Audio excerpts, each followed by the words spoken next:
자, 1차 발효하기 들어가겠습니다. 1차 발효는 한 반죽을 발효실이나 발효 조건이 맞는 곳에서 적당한 시간, 즉 제품마다 1차 발효하는 시간이 있습니다. 그 시간만큼 발효시키는 것인데, 제빵에서 발효란 반죽 속에 당이 이스트 내에 포함되어 있는 인베르타제, 말타제, 치마제 같은 효소의 작용으로 알코올과 탄산가스를 발생하면서 부풀게 하는 것입니다. 그래서 알코올과 탄산가스 분해되어서 발산되면서 여러 가지 유기산이라든지 에스테르 등의 생성이 많이 일어나서 풍미가 좋은 빵을 만들게 되는 것입니다. 그래서 1차 발효 시간 동안 발효를 잘 한다는 것은 곧 좋은 빵을 만드는 지름길인 것입니다. 그래서 우리가 여기 발효 중에서도 효모, 즉 이스트 속에 들어있는 효소인 말타제, 인베르타제, 치마제 등이 뭐 어떤 분해물을 가지고 생성물은 어떻게 만드는지 하는 것을 다음 시간에 상세하게 알아보면서 여러분들하고 같이 이야기를 나누는 시간을 또 갖도록 하겠습니다. 여기서는 여러분들이 이러한 것이 있다는 것을 한번 알아두길 부탁합니다.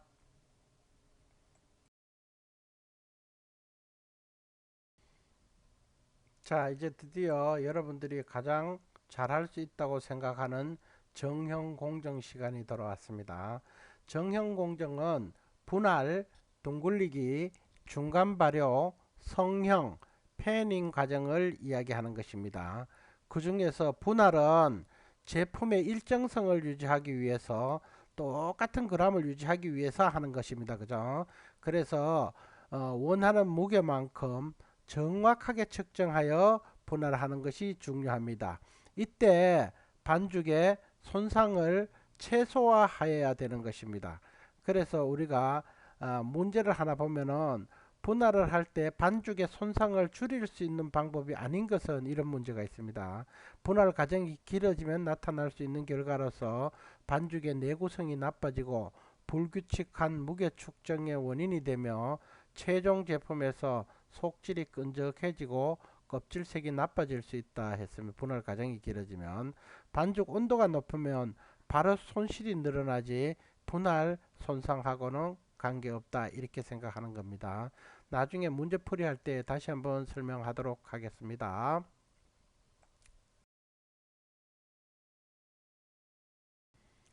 다음에 둥글림기입니다.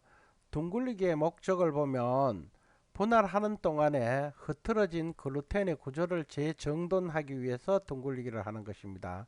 분할을 하게 되면 여러분들 한 덩어리, 두 덩어리, 세 덩어리가 될 수도 있죠. 예를 들어서 40g짜리 분할하는데 처음에 35g 떼었다가 다시 4g 떼었다가 다시 2g을 더 띄어 붙이는 그런 여러 가지 여러 개의 덩어리를 같이 한 덩어리로 잘 만들어주는 과정을 둥글리기 과정이라 한다. 그 과정은 가스를 균일하게 분산하여 내상을 균일하게 하고, 그 다음에 반죽 표피를 형성시켜서 정형을 할 때 끈적거림을 방지하고 이런 역할을 하게 됩니다. 그리고 또한 중간 발효 중에 생성되는 가스를 보유할 수 있어야 돼. 그럼 중간 발효 동안에 반죽 구조를 만들어 주는데 그런 구조를 재정돈한다 그러죠. 재정돈할 수 있게끔 가스를 보유할 수 있게 둥글리기를 하는 겁니다. 분할 과정을 통해 불균형해진 반죽 형태를 일정한 형태로 만들어서 다음에 작업을 용이하게 하기 위해서 둥글리기를 하는 것입니다. 그래서 이런 문제도 한번 보면은 둥글리기의 목적이 아닌 것은 하고 묻는 것도 있습니다. 글루텐의 구조와 방향 정돈, 수분 흡수력의 증가, 반죽의 기공을 고르게 유지한다. 반죽 표면에 얇은 막을 형성한다. 둥글리기를 하게 되면은 글루텐의 구조와 방향이 정돈되죠. 그리고 기공을 고르게 유지시켜 주기 위해서 단단하게 말죠. 그리고 반죽 표면에 얇은 막을 형성한다. 이런 게 맞죠. 그런데 수분 흡수력을 증가시킨다, 둥글리게 한다고 해서 물이 더 많이 들어가게 되는 것은 아니니까요. 그래서 이러한 문제도 나올 수 있다는 것입니다. 그래서 나중에 우리가 같이 또 문제풀이를 마지막 시간에 또 한번 할 건데, 그때 또 한번 다시 또 설명하는 기회를 가졌으면 좋겠습니다.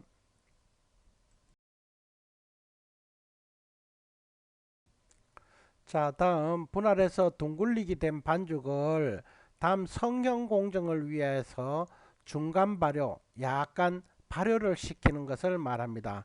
보통은 테이블 위에서 분할해서 둥글리게 해서 놓고 비닐이라든지 덮어서 마르지 않게 한 후에 10분에서 15분 정도 다시 가스가 차서 부풀리게 해주는 겁니다. 그 다음 공정의 작업을 위한 의미가 가장 큰 겁니다.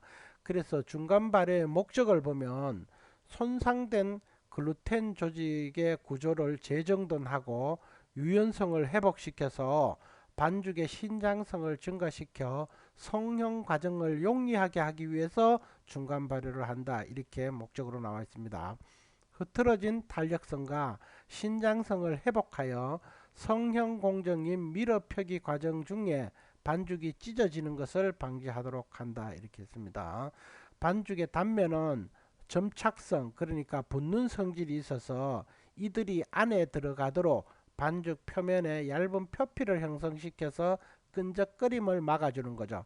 우리가 반죽을 딱 자르게 되면 그 자른 면에 수분이 약간 나오기 때문에 끈적거리게 되는 겁니다.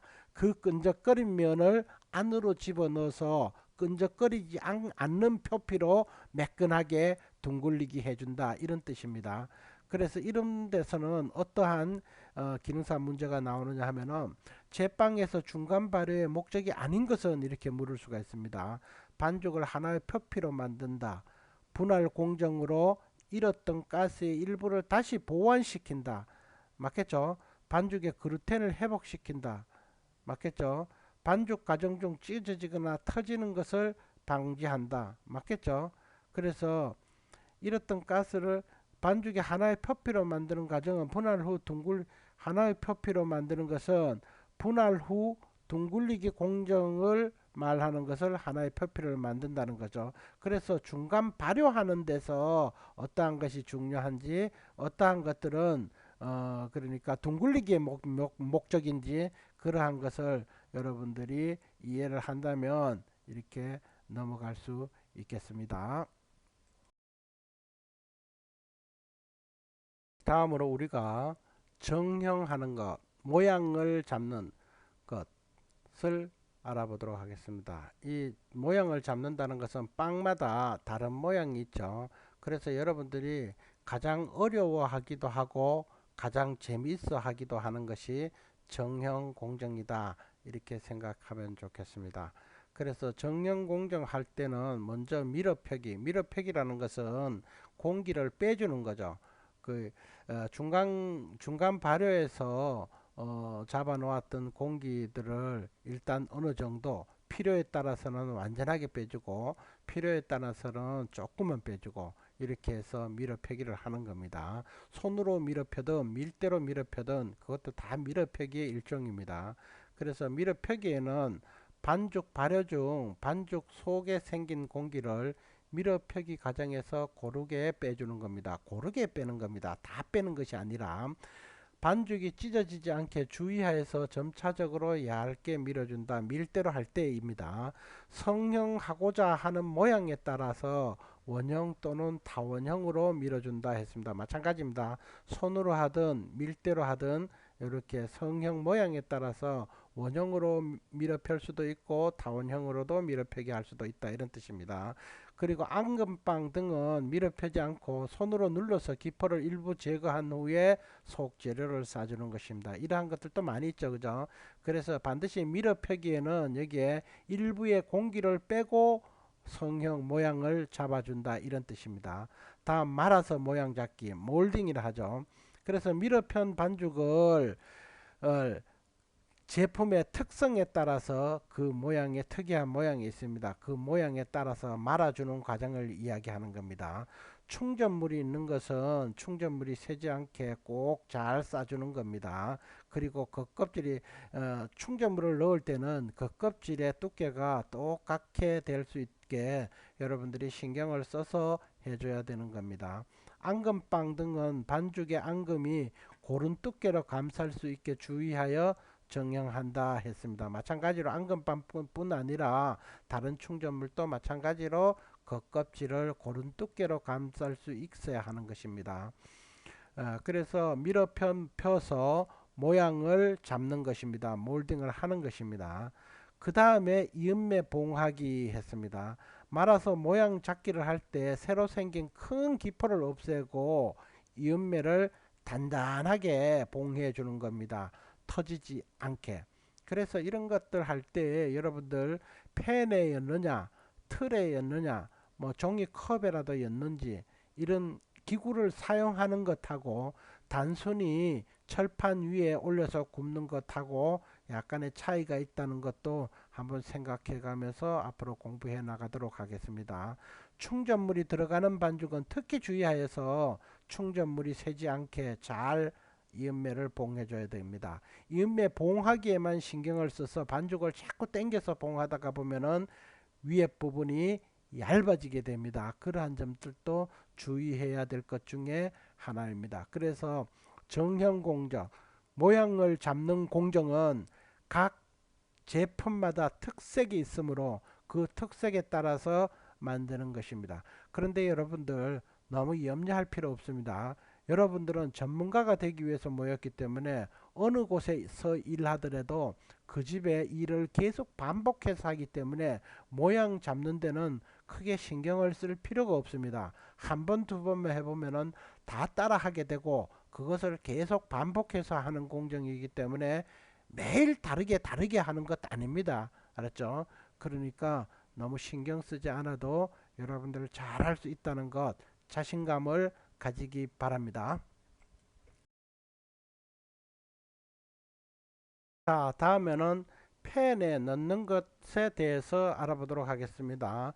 팬에 넣는 것에 빵을 팬에 넣는 것 중에서도 가장 중요한 게 앞에 제과를 할 때도 여러분들하고 팬의 비용적에 대해서 배웠습니다.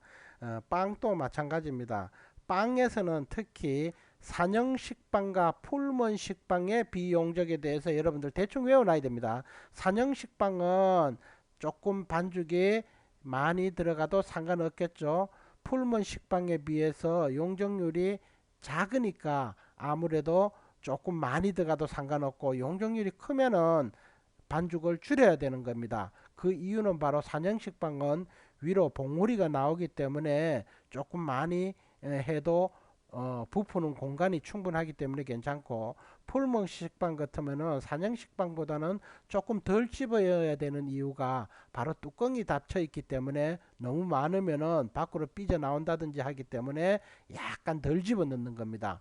그렇게 해서 적어도 빵에 대해서는 산형 식빵과 풀먼 식빵의 비용적을 정도는 외워두고 나중에 내가 만들려고 하는 제품이 산형 식빵에 가까운지 아니면 풀먼 식빵에 가까운 반죽인지를 알아보고 그 비용적하고 비슷하게 해서 하면은 별 문제가 없이 비용적을 구할 수 있는 겁니다. 그래서 어떤 모양의 펜이라도 이 비용적 계산을 잘 이해만 한다면은 간단하게 내가 몇 g의 반죽을 넣어야 되겠구나 하는 것이 나오는 것입니다. 여러분들 이해가죠? 앞으로 저 수업을 하면서 더 상세하게 이야기해 주도록 하겠습니다.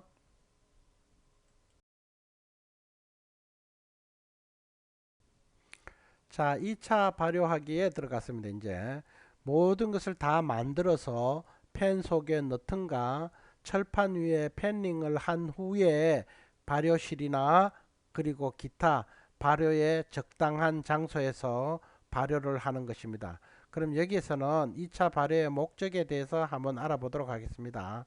성형에서 가스 빼기가 된 반죽을 다시 그물 구조로 팽창시켜서 바람직한 외형을 만드는 과정이고 또 좋은 식감이 나게끔 해주는 과정을 바로 2차 발효의 목적으로 할 수 있습니다.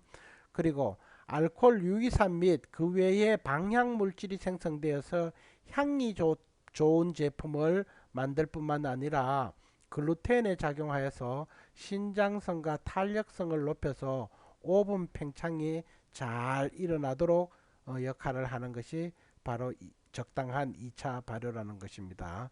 다음에 2차 발효는 반죽 온도의 상승에 따라 이스트 효소의 활성화로 원제품의 부피에 아주 가까운 제품을 만들어 주는 것을 2차 발효의 목적으로 알면 되겠습니다.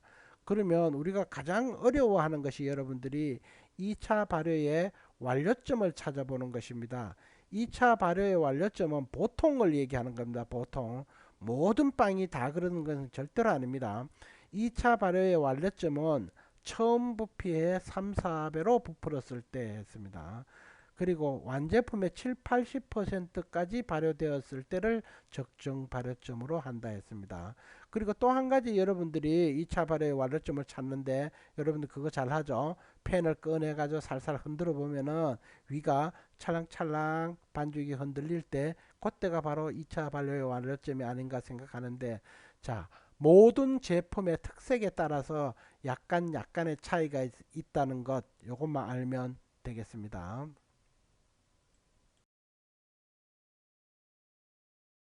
반죽 굽기에 대해서 들어가고 해서 반죽 익힘입니다. 그죠? 반죽 굽기는 굽기 손실에 대해서도 여러분들 좀 알아둬야 된다. 굽기 손실이란 구워지는 동안에 무게가 줄어드는 현상입니다. 무게가 줄어들면 여러분들 무게로 파는 것에서는 손해겠죠? 그러면 적당한 무게 줄을 줄게끔 만들어 줘야 된다는 거야. 그것은 곧 돈에도 상관이 있지만은 맛에 큰 상관이 있다는 겁니다. 그래서 굽기의 손실에 대해서 여러분들 생각해 보는 것이 좋겠습니다. 굽기 손실은 반죽 무게에다가 빵 무게를 빼게 되면은 굽기 손실이 나온다, 이렇게 생각하면 되겠습니다. 성형된 반죽의 무게 빼기 빵 무게, 나중에 구워져 나온 빵 무게가 이게 굽기 손실입니다. 그죠? 그래서 굽기 손실의 비율은 반죽 무게 분의 반죽 무게 빼기 빵 무게 곱하기 100이다. 이렇게 돼. 굽기 손실은 높으면은 안 되는 거죠. 그래서 될 수 있으면 적당한 굽기 손실을 맞추기를 노력을 해봐야 됩니다. 왜냐하면은 속에 수분이 적당한 수분이 있을 때 다 익어서 나오는 것이 중요하기 때문입니다. 그래서 바로 굽기를 할 때 오븐의 온도가 중요한 것입니다. 낮은 온도에서 오랫동안 구우면 오버 베이킹이 된다 그랬죠. 안 된다는 거죠. 바로 굽기 손실 때문에도 안 되고 맛 때문에도 안 된다는 겁니다. 언더 베이킹은 높은 온도에서 설익게 만드는 것이 언더 베이킹이라 그랬습니다.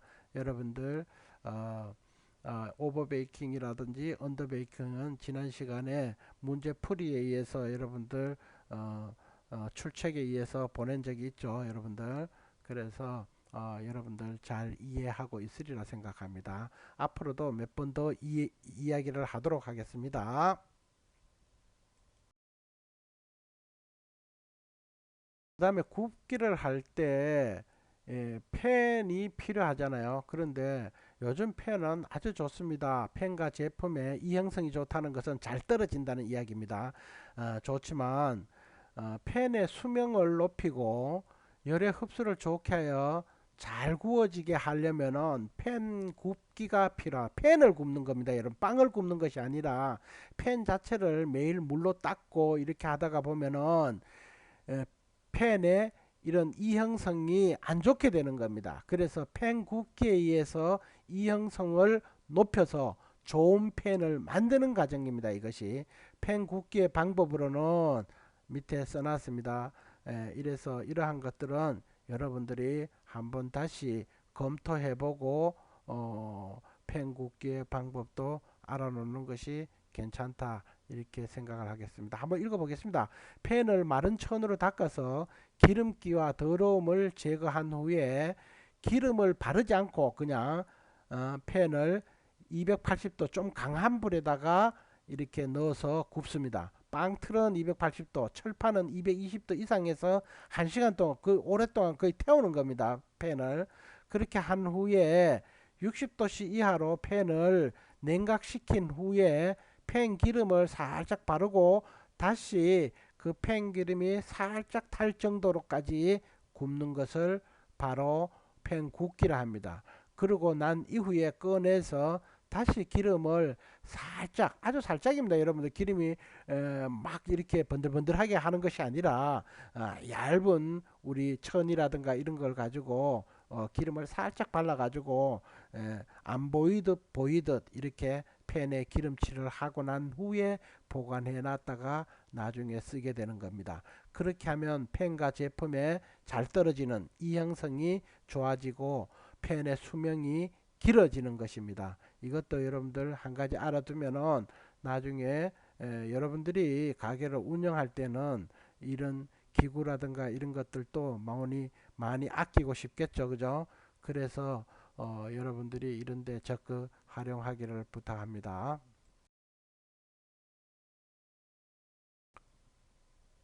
자, 다음은 빵 냉각하기에 대해서 알아보도록 하겠습니다. 냉각시키는 목적은 최소한의 제품 손실로 곰팡이 및 기타균의 피해를 막고 빵이나 이러한 것들을 슬라이스 할 때 도움을 얻기 위해서 냉각시키는 것입니다.